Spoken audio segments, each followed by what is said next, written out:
All right, 25 minutes before 11 o'clock. Nice looking Monday. I hope you're doing well. The radio station is located in the Paddock Mall. It is called the Paddock Mall because of the reference to the horse industry in Marion County and in Central Florida and large.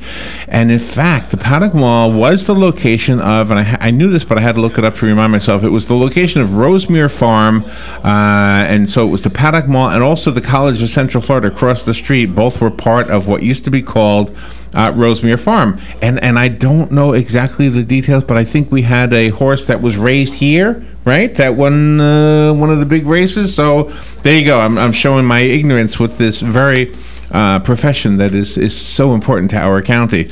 So I have on the phone somebody who can talk to us very better than I can. Shelley Fraser Mickle wrote us a sweet note and wrote an outstanding book called American Pharoah. And I couldn't have even told you how to spell Pharaoh. And my notes tell me that the horse spelling is wrong from the Egyptian pharaohs. But anyway, Shelley Mickle is an advocate for literacy. She was nominated to the Florida Women's Hall of Fame. She is an award-winning author, and this is a book about a horse called American Pharoah, Triple Crown champion. I believe this was in, I know I have notes here somewhere, 1978, I think. Good morning, Shelley. Thank you for being on the air with us today. Hey, how are you? I'm good. I'm disappointed. Are you in Gainesville? I am. I'm so close, and I'm so excited to talk to the Ocala listeners and your fans because American Pharoah has a long list of accomplishments down there that people did for him. They're so much part of his story. And why did you choose this particular horse to write about? Because he won. You said it was 1978. That's way off, Larry. Let me help you. Oh, I was wrong. Okay. When did you do that? Only 2 years ago, 2015, and it was the first Triple Crown winner in 37 years. See, people had given up that this could be accomplished. So this is why it's so rare. This is why I should always let the guest talk. I shouldn't say anything. I'm always going to get that wrong. Well, you gave me a good laugh. But you want to know something? I do the news, and I should have known this because I'm sure it was news when I did it. But that was two years ago. My brain doesn't hold information more than 2 days. That's right. You're forgiven. That's okay. Horses have long memories, but we humans have less. Is American Pharoah still alive? Oh, yes. He's at Stud in Versailles, Kentucky, right outside of Lexington, and he impregnated 200 mares last year. Wow. He was busy. Wow. He was busy, and he has we don't know yet how many foals on the ground, but what's interesting, I just talked to the McCathan brothers farm manager, Chris Alexander, to get the latest news about Pharoah, because I know a lot of your listeners know all about him and want to know what's happening to him now. But anyway, they bought a horse without very much money recently, a filly, and because they didn't have much money, they named her Pray from the Word Go. And she's in foal to Pharoah. And so she's going to have, isn't that a great Ocala connection? So you all are going to have a Pharoah filly due in May. Oh my gosh! And is that always guarantee is a bad word, I guess, but is that always? Is it more likely that the baby? Robin, help me out here. Is it the baby horse is going to do better if the daddy was a horse? No. No. Okay. No. Doesn't the mother contribute something? I mean. I would think she would. Yeah. Oh yeah, they do. But this is what's so rare about Pharoah is for kids. I mean, I was so thrilled to get this job. This is only the second book I've written for kids, and I say it's for the ages 9 to 90 because a lot of adults like these books, horse books. Yeah, this is great for adults. Yeah, you kind of read through some of it. For me. I honestly didn't even realize it was for kids. That's how maybe I need to learn a little bit more. But that's okay, Larry. We're gonna help you out. That's okay. I think you should get an award for studying up in Kentucky. That's what. All right, so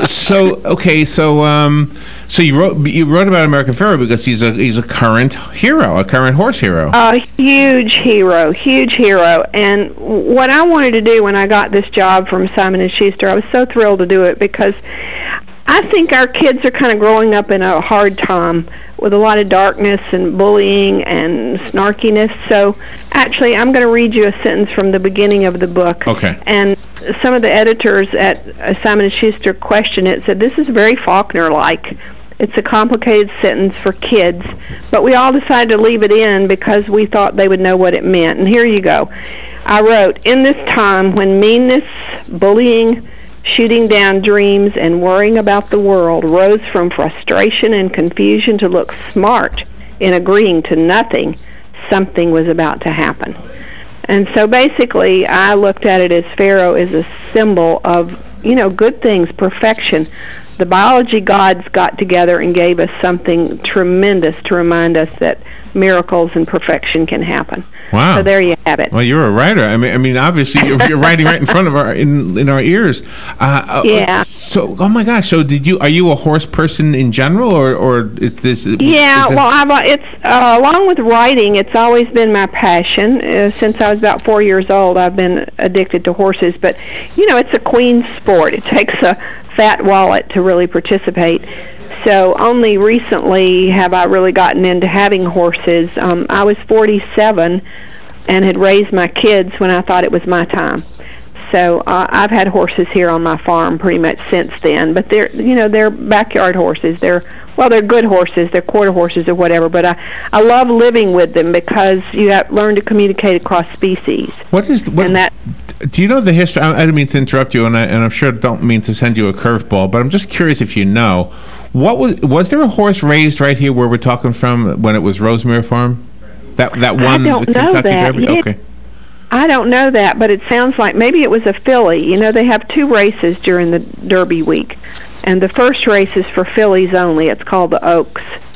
Oh. And so you could have had a winning filly that connected with that name, Rosemary Farm or something like that. But then the boys run on the Derby Day, which is Saturday. Is that right? I didn't know that. The first Saturday in May is the Kentucky Derby. And then what's so amazing, why the horses, almost none, win the Triple Crown, 2 weeks later they have to run the Preakness in Baltimore, Maryland, which is a little bit shorter race, only about 1/8 of a mile. And then 3 weeks later they have to run the longest race ever, 1.5 miles in New York, the Belmont. So not many horses can stay sound that long. Not many 3-year-olds can stay interested that long. What was the controversy? Maybe just 2 years ago or so.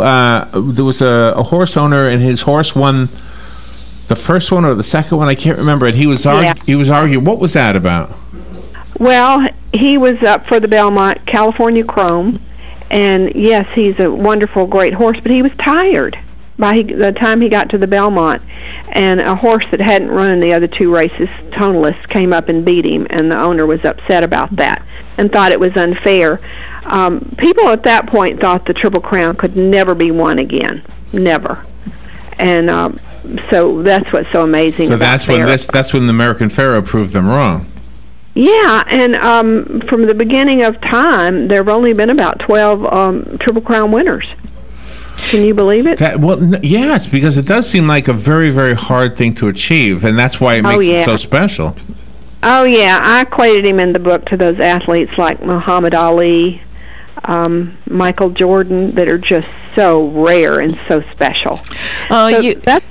You see wild horses running the range, males and females together. Yeah. Why can't males and female horses run together in races? Same race, yeah.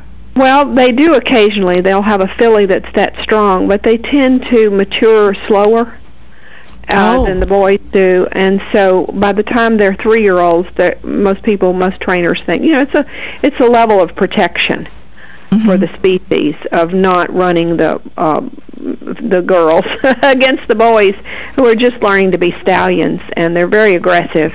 and they just aren't mature enough generally, they think, for the fillies to run against them. But there have been some, there were.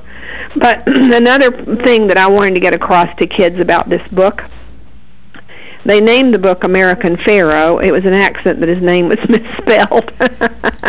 But anyway, they had a contest to spell his name, and somebody sent it in wrong, or it got sent to the jockey club wrong. So that was the first funny thing about him. He's going around the Derby with his saddle blanket with his name misspelled. He got famous for that. And I didn't even know. When I read the notes and it said American Pharoah is misspelled, I said, well, how do you spell Pharaoh? And it's a hard word. But it looks like this is the correct way. It looks like the name of the horse, because it's Pharaoh, not Pharaoh. Pharaoh. Yeah, I know. It sounds right. But you know what? So what struck me, first of all, when I was writing this, was that almost everybody involved with this horse had come from another country. It is so American. The owner is an Orthodox Jew from Egypt. Bob Baffert, the trainer's mother, immigrated from Spain, and he grew up near the Mexican border speaking Spanish also as well as English. Do all horses that run in these races, are they all American born, or are some born overseas and they're transported here? Well, yeah, they have had overseas horses be in the Derby. None has won. So it's a fascinating culture that we have with the racehorses. Of course, you all are embedded deeply in it there in Ocala. So who were the other owners? You were mentioning you had the Egyptian Jewish guy, the Spanish guy. Right. Who else? Yeah, isn't this amazing? Well, the groom, he has a great story. His name is Eduardo Luna, and he came from Colima's estate in Mexico. He speaks very little English, and but he did learn to do this. And of course, the thing about the groom is they're really with them all the time. They feed them, they take care of them, they saddle them up. He would go on the airplane with Pharaoh. He was with him everywhere. And he learned to say, this horse's name is American Pharoah, but he speaks Spanish. Oh, wow, that's fascinating. Because he spoke Spanish to him all the time. Right.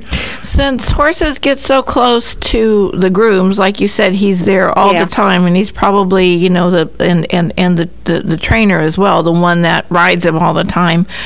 Yeah. Why do the horses, isn't that a shock for the horses to have a jockey on them all of a sudden for the race? And not somebody familiar? They use different exercise riders for them. And the jockeys, like Bob Baffert, the trainer, said he more or less, when the renowned celebrity jockey Victor Espinoza, he said it was like tossing the keys to a Ferrari. Oh. Wow. Because it's the trainer's job to get him ready. And then those horses understand their jobs. Oh, and gosh. then when a professional jockey gets on and they ride him for about 5 minutes, jockeys have the highest insurance of any athlete. Oh, wow, really? Every time they get on the back of one of these racehorses, it's like sitting on a keg of dynamite. And Victor Espinoza writing his life story, it makes me feel like I'm his mother. But he has ice water in his veins, and he's learned to have that because he started out being afraid of horses. Oh. Wow. Shelley Fraser Mickle is our guest. She has written this book called American Pharoah. It's a Triple Crown champion, of course, and we do have the phones lighting up. You want to take some calls? Yes. In fact, I need to say that I'm going to be at Barnes and Noble there in Ocala. Okay, when? Next Saturday from 11 to 2. So I'm dying to see all those kids and families that are fans of Pharoah. Oh, okay. So this coming Saturday, April 8th. Yes, April 8th from 11 to 2 at Barnes and Noble. Oh my gosh! And Simon and Schuster has even rushed to make bookmarks that I will have there. So I'll be bringing those down. Oh, nice. Let me go to the phone. Good morning. Thank you for waiting. You're on the air with Shelley Fraser Mickle. Yes, thank you, and I look forward to meeting you Saturday. Oh boy! The question I do have is during World War II, a lot of sporting events were suspended because of the war. Did it have any effect on the Kentucky Derby? Yes, I don't remember that detail exactly, but of course the story of Seabiscuit was during the Depression, and with the war right after that, I imagine racehorsing was still in good shape in the 40s. Because have you seen that movie, Seabiscuit? No, I haven't.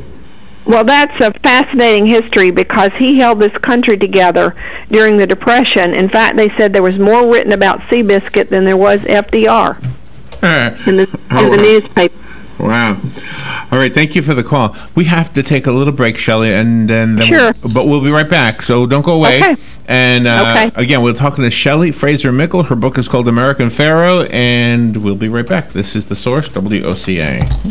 Eat your vegetables, watch your weight, mow the lawn, clean the house. We all have stuff we don't want to do. Isn't it about time you did something you wanted to do?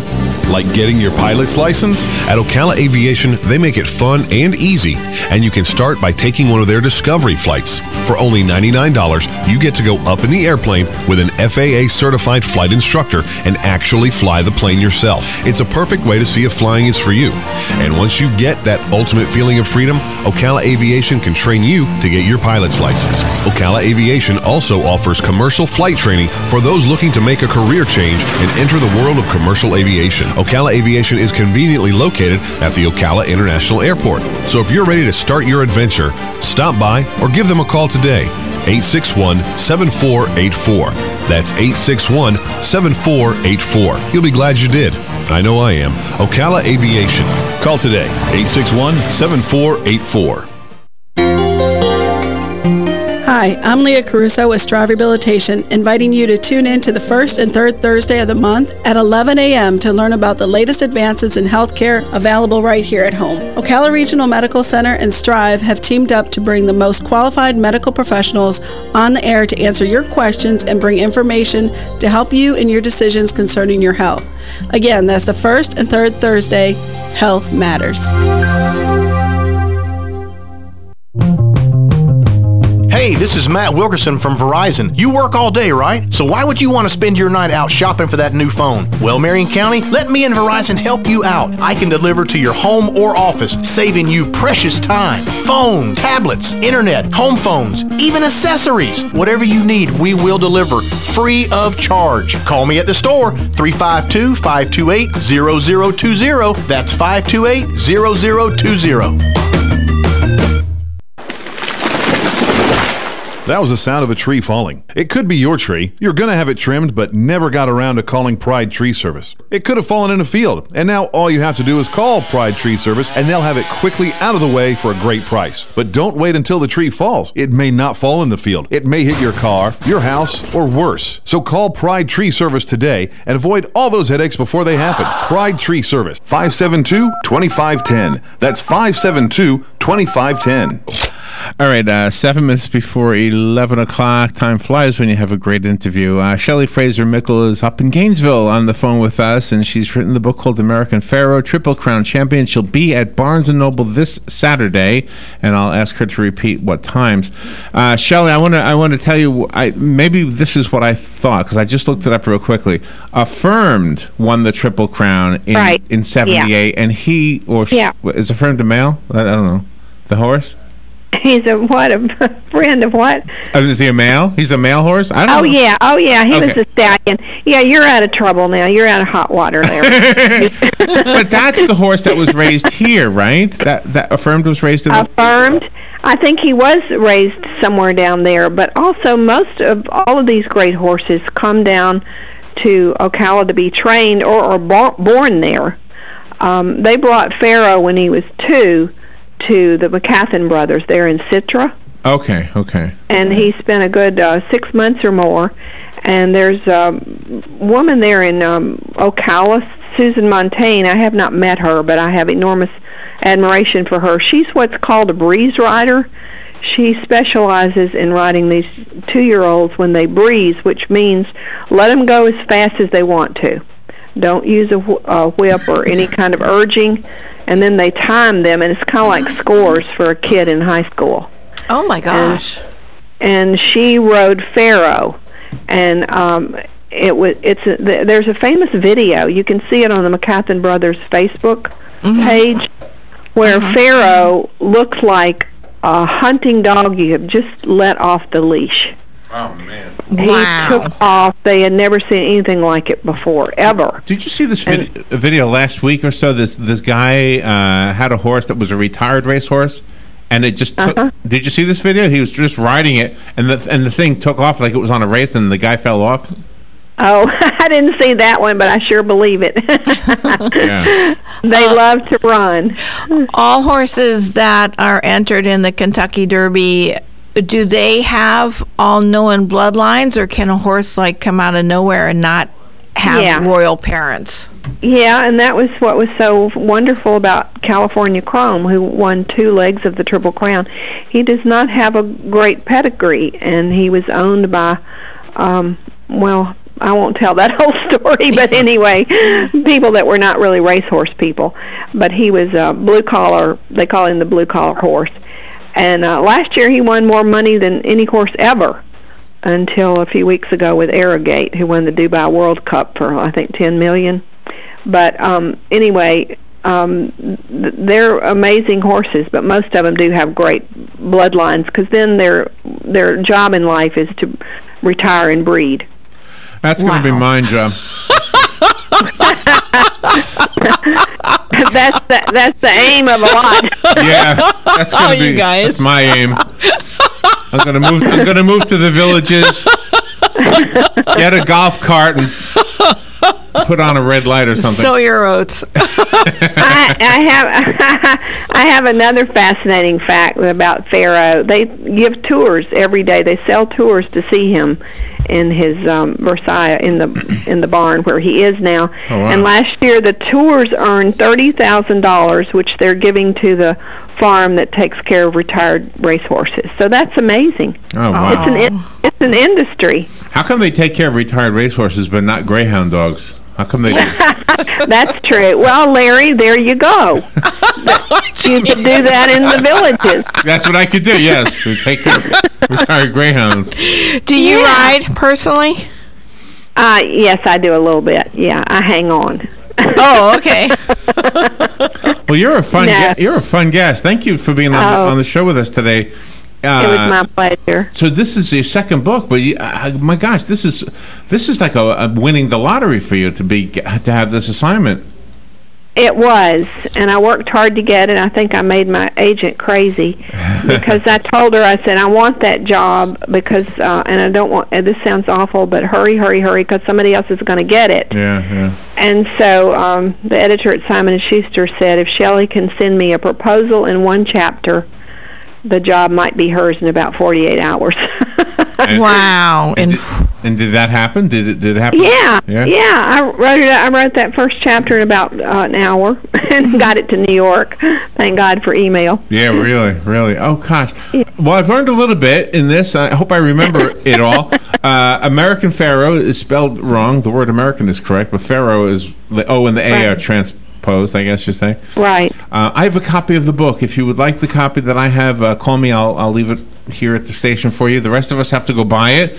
And don't forget this Saturday to see Shelley over at the Barnes & Noble here at the Heathbrook. Is that what it's called, Robin? Yes. Heathbrook, which used to be a horse farm also, where you're going to be signing the book.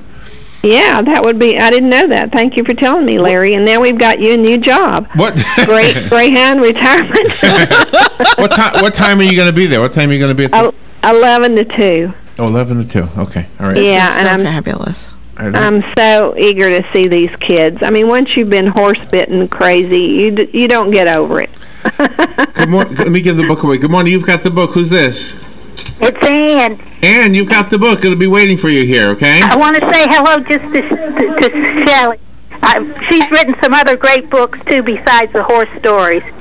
Thank you, dear. But I worked on a horse farm here. All right. There you go. Oh, great. Thank you. Maybe I'll be down there. Thank you, Ann. Maybe I'll see you Saturday. Yeah, we just have a clock to look at here, so I got 8 seconds to say goodbye. Thank you, Shelley, Fraser, Mickle. Thank you. Be careful. Have fun, and we'll see you on Saturday. This was great fun, Larry. Good luck. All right. Thank you. From the Paddock Mall Studios, this is WOCA, Ocala, Gainesville, The Villages, 1370 AM, 96.3 FM, The Source. Fox News Radio, I'm Pat O'Neill. A St. Petersburg, Russia subway explosion has left at least 10 dead and 50 hurt. Russian President Vladimir Putin, visiting St. Petersburg today, gave his reaction, expressing condolences, also saying we're considering a number of possible explanations, including terrorism. Fox's Simon Owen.